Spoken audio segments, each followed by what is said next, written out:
So welcome. Thank you for joining the Ministry of Agriculture's Climate Change Adaptation Program for our webinar today. We're going to be discussing options and ideas on how to support better linkage of agricultural land to floodplains and floodplain restoration projects. My name is Harmony Bjarnason. I certainly recognize a lot of names on the participant list there. So nice to see you all. And I will be your host for today's webinar, along with Barb Stewart, Jenny Coleshill, and Alan Thompson. So I manage agricultural adaptation projects in various regions of the province, including the project that we're going to be speaking about today. So the project today, the work you'll be hearing about, is a project that took place in the Kootenays and Boundary. It's been going on for about the past year. It's one of several agricultural adaptation projects that we have going on in the region that's been funded by the governments of Canada and British Columbia through the Canadian Agricultural Partnership. This project has also received funding support from the Regional District of Kootenay Boundary and the Regional District of East Kootenay. And the program is managed by the Investment Agriculture Foundation of BC. So thank you to our funders and regional partners for making this project possible. We'll be talking obviously about flooding and riparian restoration. Flooding has been a really big topic in British Columbia over the past year, and a very personal topic for many in Boundary who were affected by the floods in 2018, and certainly lots of other smaller flooding events across the Kootenays. And we know that flood risk is increasing with climate change, both in the form of spring freshet and also in the fall from extreme rainfall and rain on snow events, as we experienced this past November and remember all too well. And as we plan for this future, there's a shift really in conversation and thinking about floodplain restoration to minimize flood impacts on communities and the role of riparian areas in helping to reduce flood risk. And this project really sought to identify opportunities for local governments and provincial governments, but really with a focus on local and municipal governments to collaborate with agriculture producers to achieve regional flood management objectives. Agricultural land is often interspersed with public land and in the floodplain. And there are lots of opportunities to work more closely between private landowners, so agricultural landowners, and regional public projects, looking to link those two, land parcels together in a floodplain to achieve better flood protection outcomes or flood, mitigating risks or mitigating flood damages. So the research itself has resulted in a report. The report is not quite ready for distribution yet, but we do have all of the information that will be shared with you today. And for today, we've got Jenny Coleshill, Barb Stewart, and Alan Thompson, who did the research and put the report together here to tell you all about it. With that, I will pass it over to Barb. Barb is a registered professional biologist and a professional agrologist, and she lives in Rock Creek, BC, and does consulting as Kettle Ecological, planning restoration for riparian and grassland plant communities within the hot, dry ecosystems of the Boundary and Southern Interior. Projects that Barb works on include riparian restoration work in provincial parks and public and private properties along the Kettle River. Focus of the past 7 years has been a stewardship project to enhance riparian on private land along the Kettle and Granby rivers to improve habitat for species at risk in cooperation with Granby Ecological. Barb has provided extension services to agricultural producers for over 20 years and learns something new every time she visits a producer. Barb has worked with local government on delivery of programs related to invasive species and restoration as well. So thank you, Barb. I will pass it over to you. Thank you very much. I would like to introduce the other two co-authors on this project. So Jenny Coleshill, I work with her quite a bit as part of Granby Ecological and our restoration work. So I'll let Jenny, since they can see their video, let her introduce herself, and then we'll introduce Alan, who is the third collaborator on our project. So Jenny. Hi, everyone. Yeah, my name's Jenny Coleshill, and I'm also a professional biologist based out of Grand Forks, BC. And me and Barb, like she said, we've been working on riparian restoration, outreach and stewardship with private landowners and public land managers across the Boundary region, trying to identify funding for farmers and promoting, the right management for our riparian areas here. And I'm also a farmer as well. I have a farm up on the Granby River in the floodplain there. So also deal with those challenges. But I'm excited to be here and share our information. It was a great project. And like Barb said, you know, working with other farmers and ranchers, we always learn something new, and it's such a great community to work in. Thank you, Jenny. And Alan? Good morning, everyone. Pleasure to be speaking with you this morning.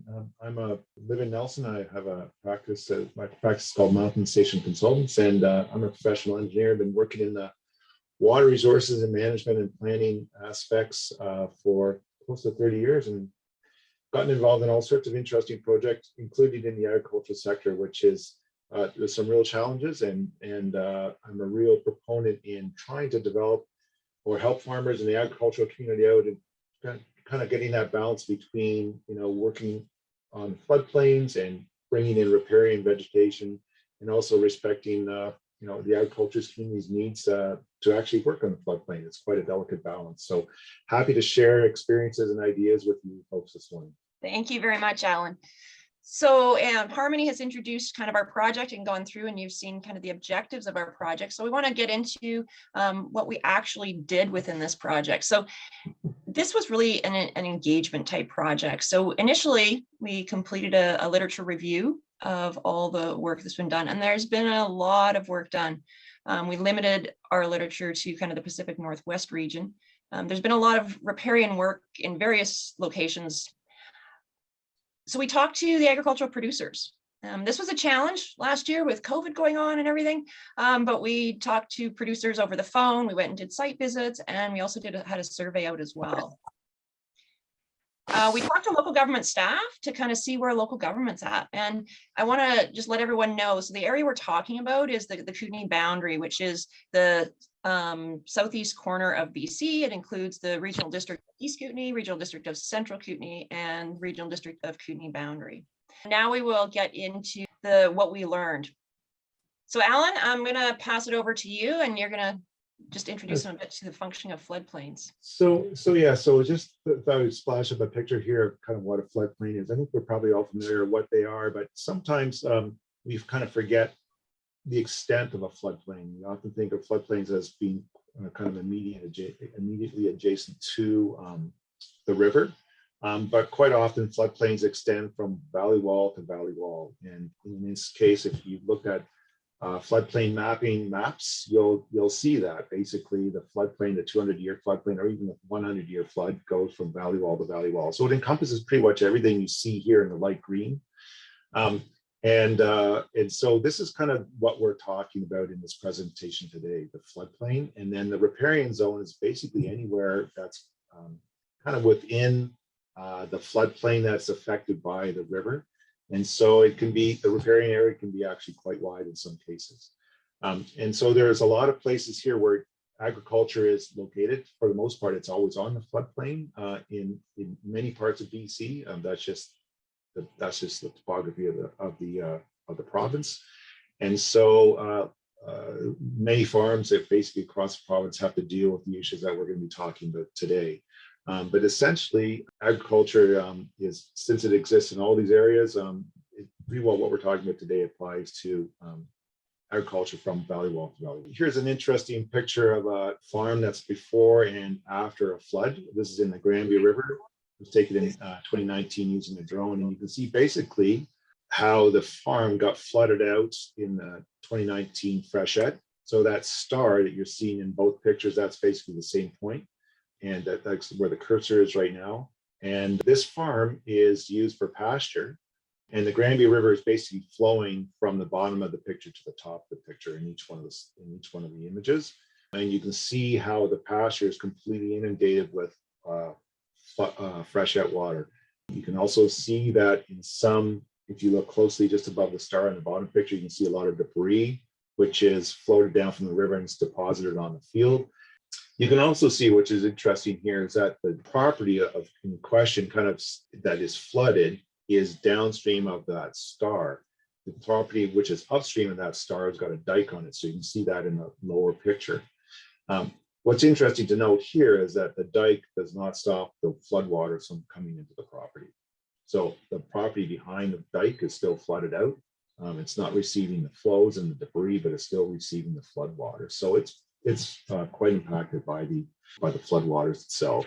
So kind of what are the rules around developing on floodplains and riparian works and specifically? And there's basically 3 levels of government which look after this, of course, the federal, provincial, and the local governments. We'll be talking about these in the next slide, but these are basically, there are many, of course, regulations and laws, but for the most part, these are the important ones that we'll be talking about a little bit later on. So in terms of the federal and the provincial responsibilities, the provincial responsibilities, the government, the province has the main act is basically the Water Sustainability Act, and it kind of drives about what can be done around watercourses and active watercourses. And so in the province, the Water Sustainability Act pretty well dictates what can be done up to the top of the bank. And so basically banks, in-stream works, and bank works. And of course, that if you want to do any kind of bank protection works, either riprap or plantings or things of that nature, then of course you have to apply for what's called a Section 11 permit from the province, which requires a fair amount of time and energy and usually involves some type of professional to help you through that kind of design. And farmers actually find that to be quite frustrating. It's quite a lengthy process, or it can be lengthy depending on the details that are involved, but we'll get into that a little bit later on.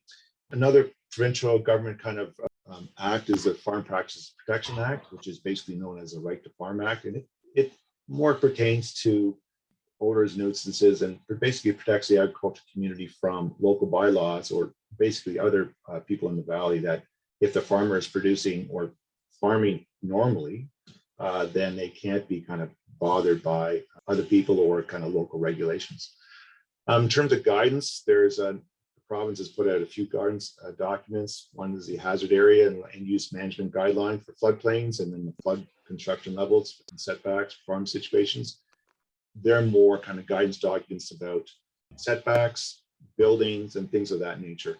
And then, of course, the federal government has the Fisheries Act, which is thou shalt not deposit deleterious substances into the water. So they want to make sure that basically fish and fish habitat are not disturbed, and riparian vegetation is considered fish habitat because it actually affects fish that are living in the water. All right, so I'm going to take over a little bit on the local government rules, and that varies by regional district. And so all regions, 3 regional districts, do have similar floodplain bylaws, but there's a lot of variation for riparian protection. So in the East Kootenays, they've been working to establish development permit areas for riparian protection with specific guidance. And it doesn't occur in all electoral areas, but all the electoral areas where there was enough support, they have put specific guidance in there. The Regional District Central Kootenay has taken a little bit of a different approach, where they've established development permit areas, and instead of having their own guidance with specifics, they've actually just said you have to meet the standard of the riparian area protection regulations, which actually, interestingly enough, people assume that the wrapper, they call it, the riparian area protection regulation, applies to all of BC, but it doesn't. It doesn't apply to any of the regions here in the Kootenays. The Regional District Kootenay Boundary, they have some recommendations about establishing some development permit areas to do with riparian, but there's really nothing requiring any type of protection on riparian there. All they really have is their floodplain bylaws. And for all of these, the agricultural lands are exempt. So the floodplain bylaws, yes, they apply to agricultural land. However, all the development permit areas, they've excluded private land. And this comes back to that Right to Farm Act. So there's some challenges even with, they've included rules around protecting of riparian, but it's very difficult or impossible to enforce those rules. Interestingly enough, though, the electoral area, especially up in the Columbia wetlands area, has reported that because they've passed these laws, the farmers are actually following it anyway, and they wouldn't dare not follow it because the community believes it's important to protect that riparian. There's details on each electoral area within the report that you can check on once the report is released, but there's definitely variation across the area, which really causes some confusion because the rules are kind of different everywhere.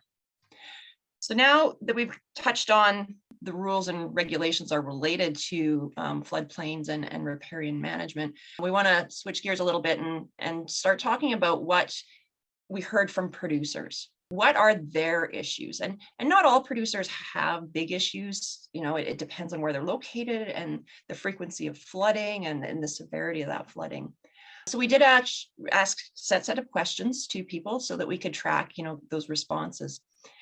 So the types of overland flood impacts that were of concern for farmers, debris buildup was the biggest. So when Alan mentioned in that photo, seeing the debris going across the field, you know, when they go out there and they have to remove all the logs and debris off those fields after and all the sediment, that's a big issue. Damage to fences was another. If you're in an area with current, it's often taking out the fences they've installed. So then they have to go back and fix the fences or completely replace the fences or move the fences back from the bank. Damage to infrastructure was another big one. Pumps, irrigation systems, and even buildings where there's damage. So those are the three biggest ones. And then crop delay, and that depends on the system. So crop delay depends on the amount of time the water's sitting on the land. If it's only flooding and underwater for a week to 2 weeks, most of the crop species will survive. If it's underwater for 3-4 weeks, a lot of those plants are going to die. So the amount of crop delay depends on the nature of the site. But farmers do recognize there are benefits to increase nutrients from the sediment that is deposited on those flooded areas and the water infiltration. So here in the Kettle, we have interesting. So we have these issues with flood in the spring and then drought in the summer. And it's, you know, a real challenge. And having that infiltration of water, allowing those floodplains to flood will refill those aquifers, which means it will, you know, irrigate the crop. They don't have to irrigate as long. So there is definitely benefits. But there is other limitations on species that will grow. So you can't grow alfalfa on places that are going to flood for more than 7 days. There are definitely some challenges there as well. And invasive weeds came up for a number of producers where they're seeing invasive weeds show up post-flood. So as the overland sediment and debris come through, it's depositing seeds of invasive plants, which is a challenge as well. In some cases, there's some flood intolerant invasive plants where there's less. So this is a range of concerns that were reported by the agricultural producers based on the overland flood. And we want to talk a bit about, you know, how flooding affects the farms.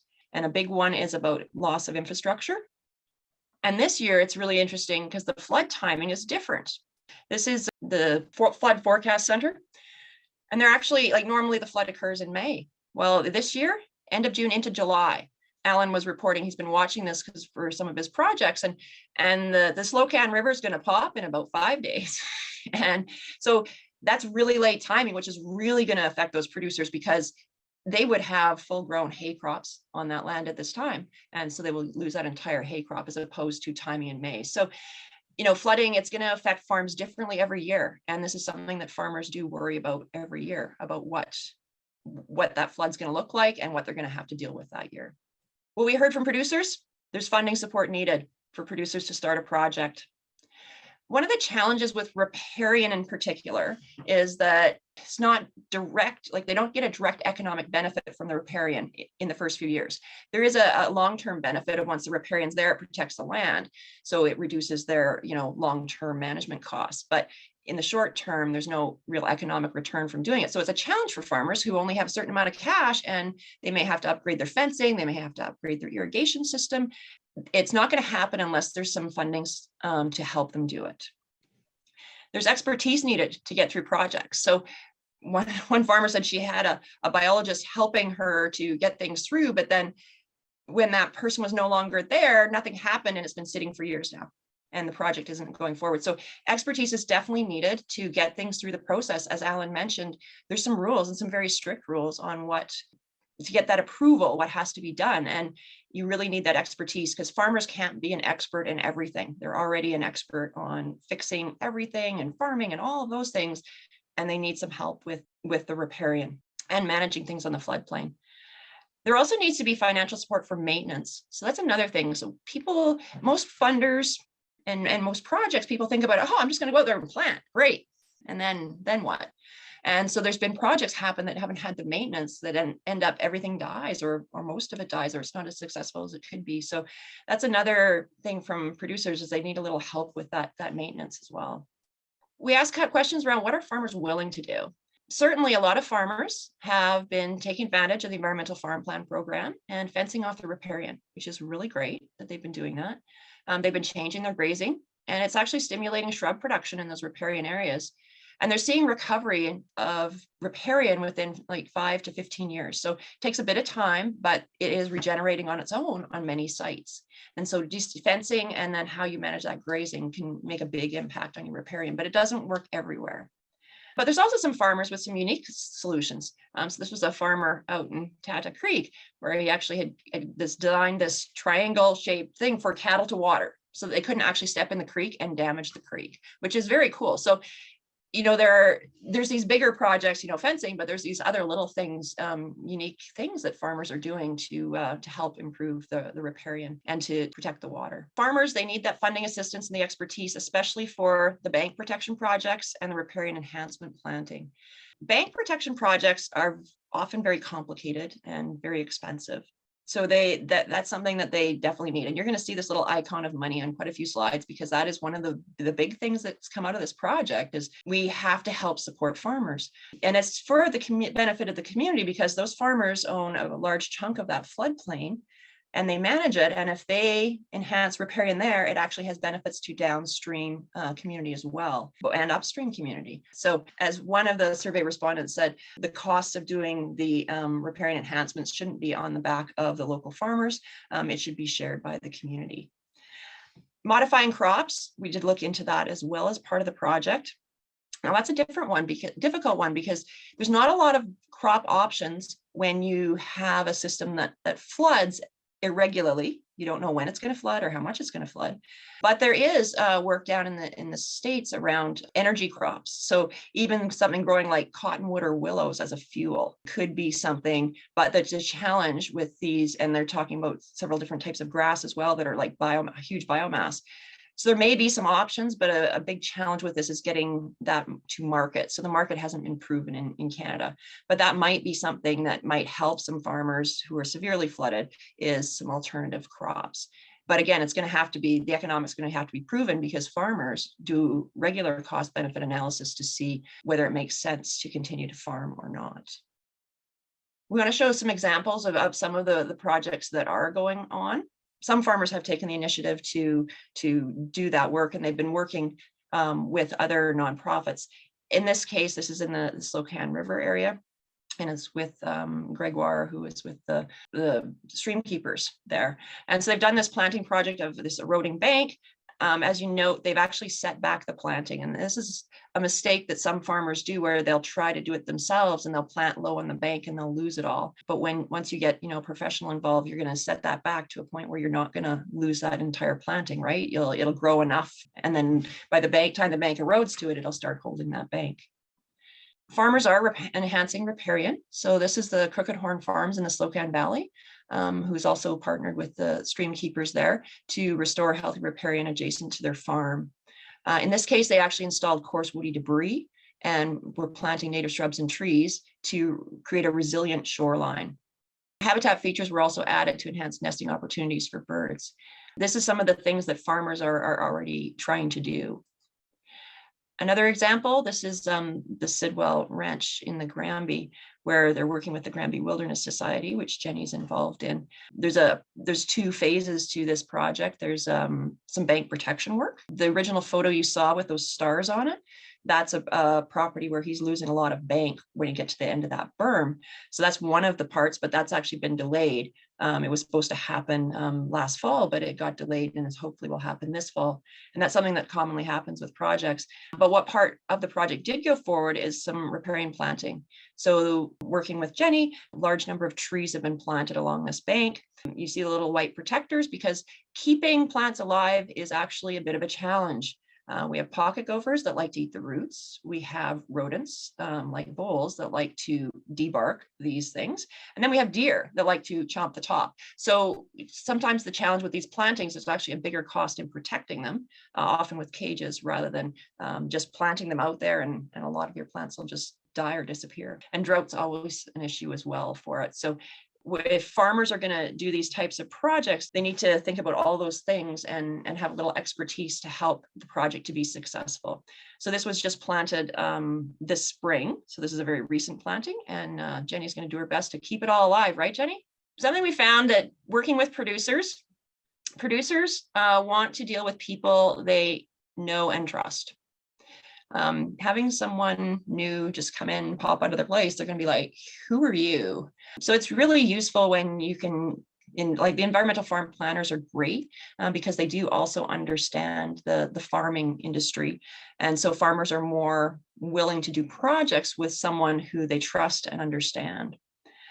Farmers also need to know what's going on. They need to be kept up to date. And that's been a challenge for some projects where the farmer just, he just isn't sure. And then there's often with these projects, there's delays where in the case of that Sidwell one, where everything's been delayed by an entire year. And the farmers also want consistency in who they deal with. These projects are multi-year projects. When you're doing a restoration project, it's not just 1 year come in and plant. We're talking like 4 years minimum if it's a planting project, and probably just as long if it's a bank erosion project. And it's really helpful for creating that relationship and having consistency. You're more likely to have these projects go forward and be successful. So you need to actually get out and walk the river or whatever the area is with the farmer and learn about what their concerns are, how they use the land, and figure out, how you can either enhance the riparian or deal with the bank within that context and what works for that farmer. So I want to go through some of the challenge of getting projects off the ground. So these are some of the things we heard from the farmers and also some of the things we've encountered since all of us on the project team are involved in this work. Bank erosion protection projects are complicated and expensive. Some of these projects for like 100 meters of bank could cost over $100,000 for bank protection. So these are not, it's a pretty significant investment. Funding challenges. Funding needs flexibility on timing to match the approval process. So some farmers have applied for funding through the Environmental Farm Plan, received it, but unfortunately, they couldn't get the approval in place. Might have taken a year to a year and a half to get the approval in place, but they had to use the funding within 12 months. So then they lost their funding. So there needs to be some changes to adding flexibility to that funding to match the time frame for that approval process for works below the high water mark. Expertise is needed, and farmers aren't used to pulling money out of their pocket to pay for a professional. Farmers tend to rely on themselves. They might ask their neighbor, and then they just try to do it themselves. And to be successful in some of the more complicated projects, you really need that expertise, and someone's got to pay for those professionals. And that's a challenge. Lot line location can be a challenge. Often, and we'll talk about that in the recommendations section, often the lot lines are not accurate to where the actual river is. With these projects, sometimes it doesn't make sense for one neighbor to only do it. Multiple neighbors need to be involved because the upstream neighbor might need to be doing something, or there might be something that needs to happen on the downstream neighbor's property as well. So once you get neighbors involved, you get a whole lot of personalities and things can get very, very tricky. Communication with producers is super important, and you need to communicate in terms they understand and keep them up to date on information. Another challenge to getting projects off the ground is sourcing materials. So if you're going to stake 300 meters of bank, where are you getting those stakes from? That can be a challenge as well. Another challenge that farmers have encountered is paying up front for the work.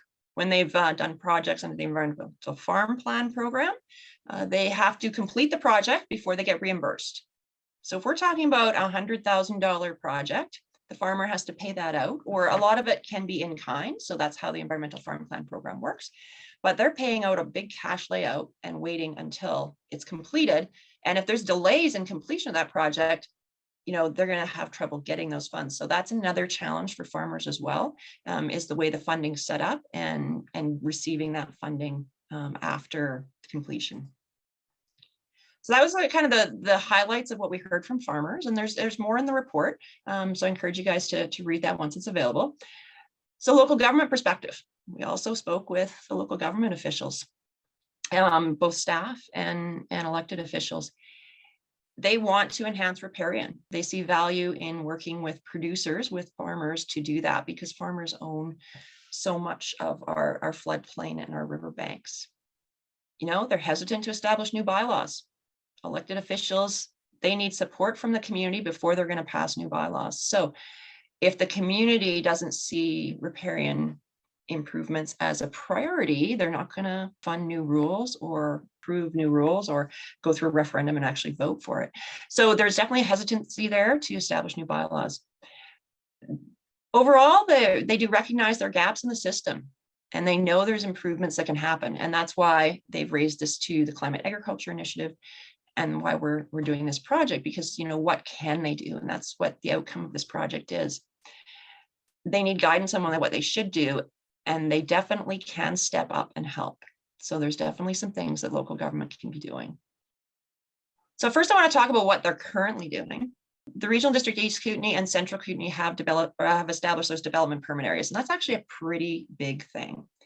And they've provided guidance on riparian protection. So that guidance specifies how wide that buffer should be, what activities are allowed, that there's no vegetation removal allowed without a permit. Like, they're very specific, and it's kind of sets the standard, which is good, but it doesn't apply in all areas. So it's only in the areas through the official community plans where the residents actually supported it and wanted that to be in place.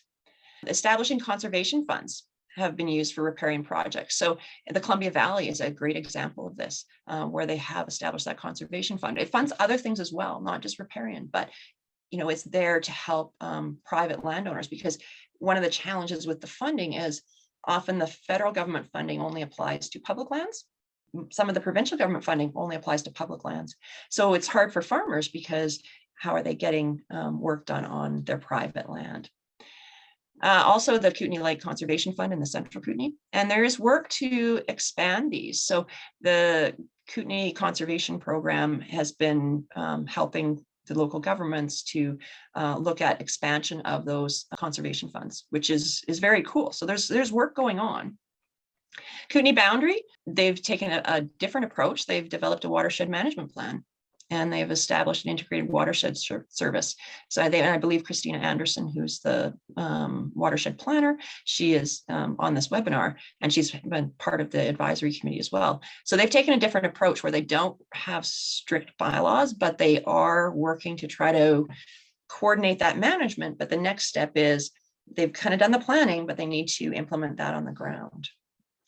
So if you want to find out about their watershed service, it's available on the web. If you just search Boundary Integrated Watershed Service, you'll find information on it.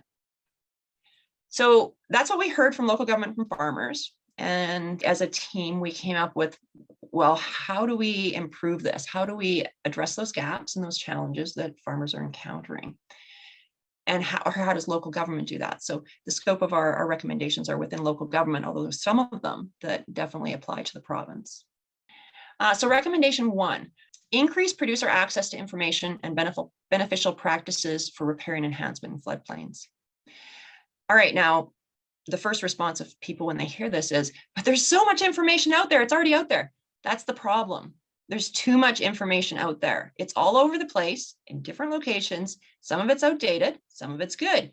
There's too much. You just get overwhelmed, and farmers, you know, they don't really love spending a ton of time in front of the computer. They're farmers because they want to be out on the land and they want to be growing things and, you know, producing their agricultural products. You really need to create a simple step-by-step process for different types of projects. There's farmers interested in doing projects, but they can't get past this step. They don't even know where to start. They're overwhelmed with information, so they just don't do it. We really need to make that easier. And this is something that local government could do. Now, the province could also be the one hosting a portal, but there's a lot of challenges with the provincial government. It's really slow to update information on websites, and you know, it's only going to have that provincial perspective. And there's a benefit if local government were to host something, and perhaps this could be jointly done between the 3 different regional districts, to host one portal that has, here are the links. These are the important things you need to know. This is step 1. This is what you need to do. This is step 2. This is what you need to do. And I think there's been discussion about some other regions down in the Fraser Valley area where they're talking about the same thing, where they, you know, you really need to key the farmer in on what he really needs to know, not everything else. He doesn't need to know everything else. He just what he needs to know and how to do it. The second recommendation is to strengthen guidance for riparian buffer protection and restoration in official community plans and bylaws. So the East Kootenays has taken a really strong approach on this, and that's in place for a lot of their electoral areas. The Central Kootenay, they're just replying on the Riparian area protection regulation and saying it's up to the professional to decide. And then Kootenay Boundary is just saying, hey, we probably should do this. So we need to strengthen that guidance. Right now, farmers, there's a floodplain bylaw, it gives them setback information for their buildings. There's nothing that tells them that they should have a riparian buffer or how wide that should be or what that should look like. And if as a local government, you set that standard, that will help farmers to know what they should manage to. You could wait for the province to come out with it, but the province has been working on it for a very long time and it hasn't come out yet. There, it's difficult because every site's slightly different. And how do you do that? And it would be really good if the local government kind of set that through strengthening guidance in those and establishing those development permit areas and having those rules in there. Globally, the most successful conservation initiatives are led by government. So that top-down approach where it says, here's what you should be doing, and then up to the producer to do it. If you rely on the producer to decide, there's many producers that want to do the right thing and they're going to do it, but there's others that won't. So to be successful, set that standard and really help the producer to know what they should work towards. They want to do the right thing. They're just not sure what the right thing is when it comes to riparian. Third recommendation, develop consistent guidelines for riparian buffer protection across the Kootenay and Boundary regions. When the rules are different in each electoral area and within each regional district and between the regional districts, it adds a level of confusion to it. It would be easier for producers to follow if there was consistency across the region. And I know this may be difficult, maybe it's unattainable, but this would help. And that way you could communicate the rules and standards to producers through organizations, and the rules are the same everywhere. It's a lot easier to implement. This picture here just shows a property where you're dealing with riparian. So we have some really good riparian out on an island out here, but when it comes to the farmer's field, there's no real riparian. So if we had some standards that actually establish that, these banks should be planted and over time farmers can reestablish that riparian, that would be helpful and it would reduce the flood impacts.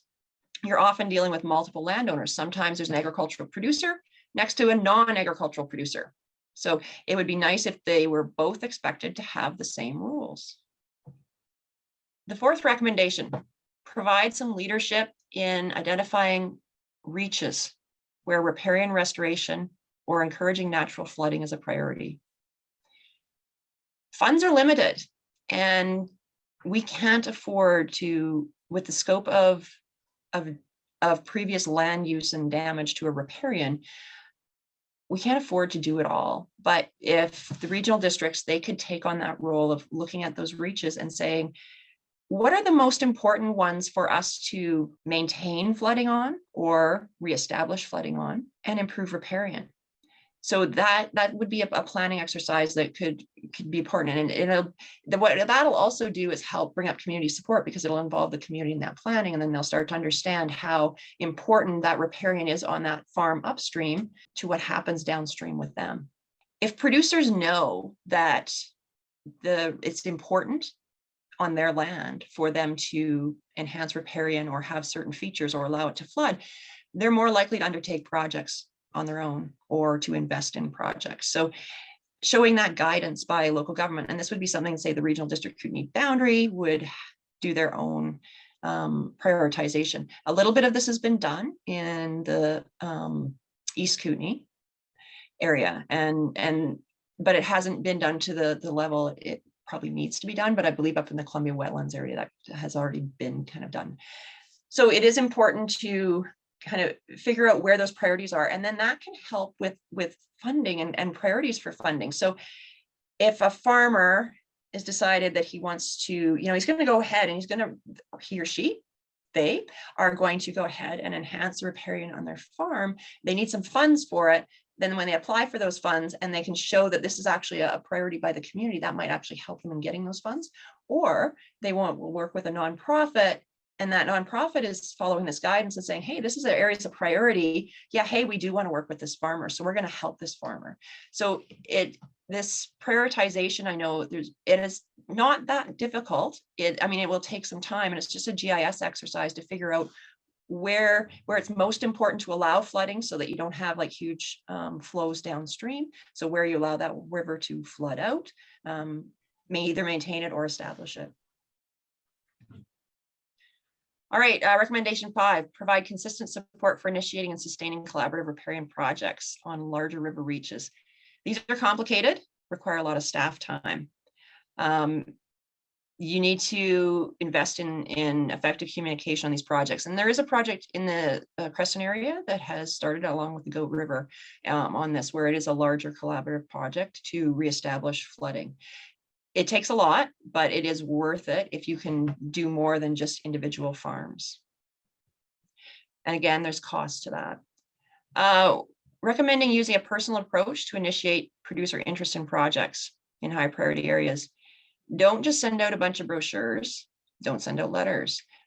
Talk to farmers. That's how you're going to get a response from farmers, is talk to them. They tend not to be interested in, reading whatever that is, but their conversation is going to definitely get their interest.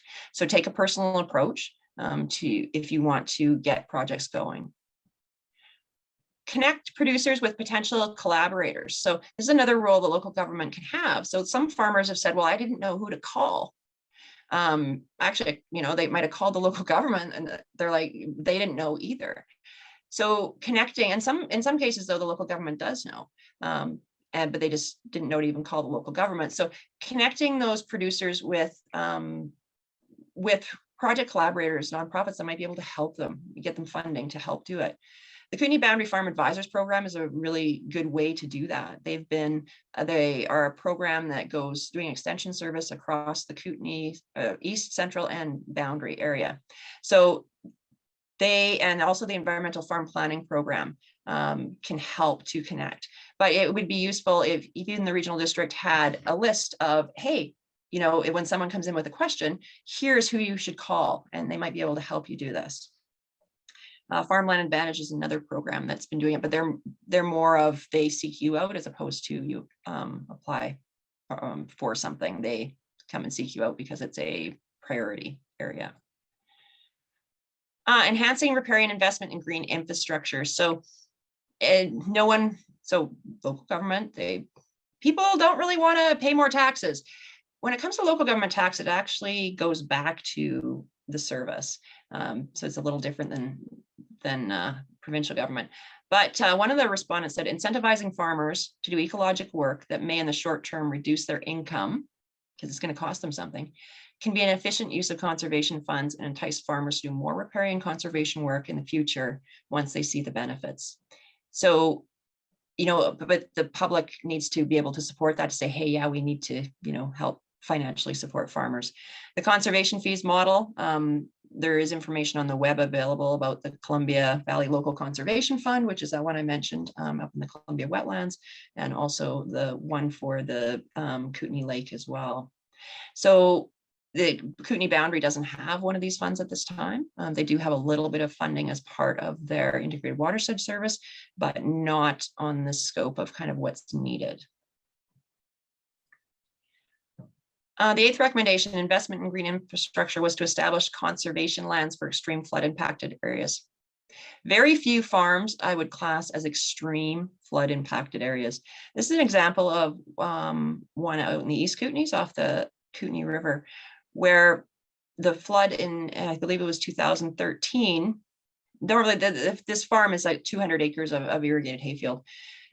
So it's, relatively high value and a lot of investment in infrastructure with big pivots. And the berm berm had been put in long ago down the lower part, which used to flood almost every second year, right? But this upper part didn't really flood, but in 2013 it did. And it came over this bank here. All the riparian is gone because it's just due to the nature of the soils there. The river has been eroding it and there's no riparian left. So the river came up and over, flooded in, and was held back by the berm or the dike at the bottom. So the farmer experienced like water there. It took like 2 months to drain. The water was up over the pivot irrigation, and it actually damaged their motors and everything. Like, it was a really extreme event, which they can't really control because there's a railway here with a hard surface, which speeds up the water, and then there's no protection. And so they have explored getting they got a quote for just a scoping project to find out the cost for fixing this. It was $500,000 just for a scoping project, and then a lot more to implement. So there's very few lands that are this extreme, but there are these cases, and they should be, local government could be helping to find people who might buy those to create them as conservation properties. The last two, 9 and 10, was to encourage the province to explore the potential to adjust lot lines through land swaps. So there are some cases where farmers own like half a wetland, and maybe they shouldn't own the wetland. Maybe the province should give them another chunk of land that's not a wetland, and then the province have the high value of wetland. Another case where there was a farmer with eroding banks upstream, where the province is not fixing those banks, so it's going to erode, and they're losing, the land every year to it. If the province, wants to continue to allow that erosion, then maybe they should swap the land with some other crown land so that the farmer can have something that's not being constantly eroded, because it's difficult to prevent that erosion when the upstream landowner doesn't do anything. Oop, too far there. Oh, there we go. And the last one being encourage the province to update lot line mapping to reflect current watercourse channels. So this is an issue in a number of projects where the lot lines, and here in the picture, the lot line does not reflect where the channel is. So the channel is way back in from the lot line. And this can affect eligibility for funding, because some of the fundings pots say it has to be public land and it won't fund on private land.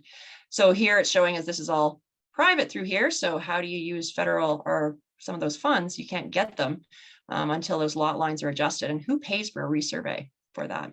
It can be done. There is a process, but there's a cost as well. So it's another challenge that farmers encounter. And so, resources. We just want to list a few of those, and there should be, I'll go back to that resource one after. I think these are in the wrong order. I just want to thank the producers who took the time to participate in the survey or in the questionnaire and talk to us and provide their perspective on this.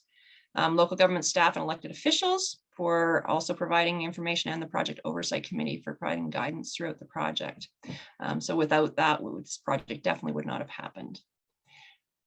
So I just want to leave up some resources in case you're not aware. The Kootenay Boundary Farm Advisors Program is a great program that has potential to help quite a bit with this issue.